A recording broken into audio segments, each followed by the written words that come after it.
Do you have a waiting for customer feedback column on your board? Does your work get stuck in there for days, even weeks, while your team is working hard to deliver results to your customer faster? If that's the case, it's probably worth reconsidering how you approach the situation. Let's go back to the basics. Every workflow has a beginning and an end. In its most simple form, it looks like to do, doing, and done. Your to-do state holds all the work items that are ready to be started. Your done state is a container for all the work that is considered complete. And the states that the work moves through from start to finish are your doing states. And here is a question that I've been asked quite often. If a new work item goes to do, and a work item being worked on is doing, then where should an item be that has been worked on and is now waiting for customer feedback?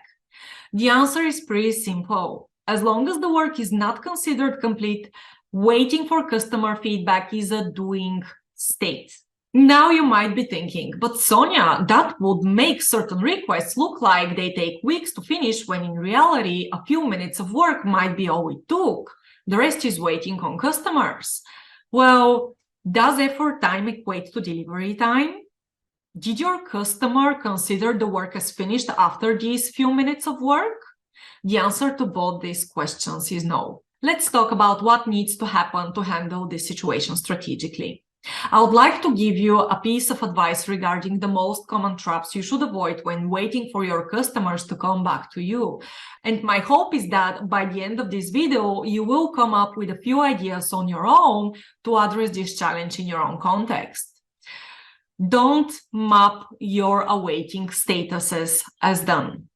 If your work item is waiting for feedback, it isn't done. The item is still outstanding, and it will only be considered finished once your customer provides their approval.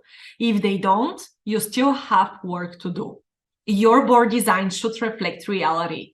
It must be the single source of truth, and as such, it needs to visualize what's actually happening with the work. I kind of understand where the urge to modify your data is coming from. After all, we all want to have beautiful pictures of our performance metrics. However, there are a lot of moving parts that need to work together so that you can deliver results quickly and efficiently. And ignoring certain parts won't make them disappear. Don't map your waiting for customer feedback status as done. Instead, visualize it as a doing status and keep track of how much time your work spends there. Don't worry about what your metrics and analytics look like. Honestly, my most favorite stage of business development is the one where the pictures are not so pretty.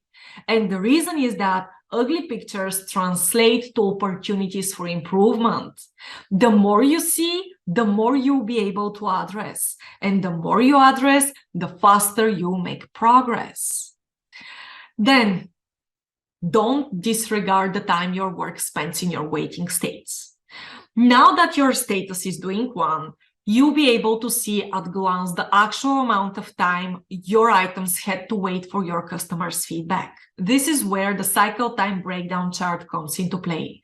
It visualizes your process state cycle time versus the overall cycle time needed to finish your work. And spotting the states with the longest sections on the diagram, analyzing their cycle times and identifying the root causes of delays are the most important steps towards improving your performance.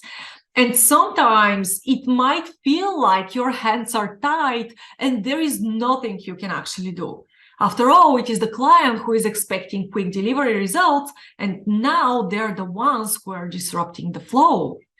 Here is the thing.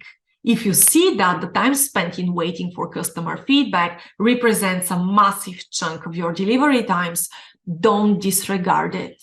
On the contrary, give it your entire concentration.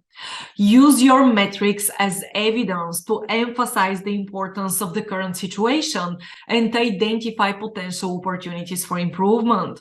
The goal is to figure out how to reduce the impact it has on your predictability and your delivery speed. Last but certainly not least, don't give up until you figure out a solution. Listen, you have to figure out a way to manage expectations effectively. Remember, if something is important enough to be started, it should be important enough to be finished as soon as possible. And your clients need to agree with that. Have an honest conversation with them and expose your point of view in a way that helps your customer understand the benefits for them as well. Agree on a threshold and make the goals you have more tangible. Let's say your client feels comfortable providing you their feedback within 5 business days.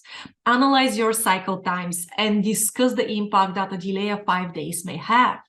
The most important part of this negotiation is to achieve an alignment so that you preserve the predictability of your delivery system and your client feels confident that the work will be completed within their expectations. Here is a suggestion that you might find useful. Keep your customers close throughout the entire life cycle of your work items. At some point, you may want to eliminate the waiting for customer feedback status altogether and instead let them become part of your process so that they can give you their perspective consistently. Schedule a regular meeting with your clients to review and discuss the progress of the work, ideally on a weekly basis. With this approach, you have everything you need to achieve an alignment between everyone involved and manage realistic expectations. Now, it's time for action. Start visualizing the waiting time in your process and measure the impact it has on your overall delivery times. Bring the data from your cycle time breakdown chart to your retrospectives, emphasize the problems, and brainstorm possible solutions.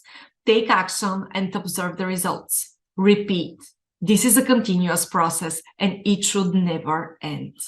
The closer you keep your customers, the better. A long-term thriving relationship is based on transparency and appreciation. In order to get there, there must be alignment and a common vision on how to improve the way you manage the work going forward.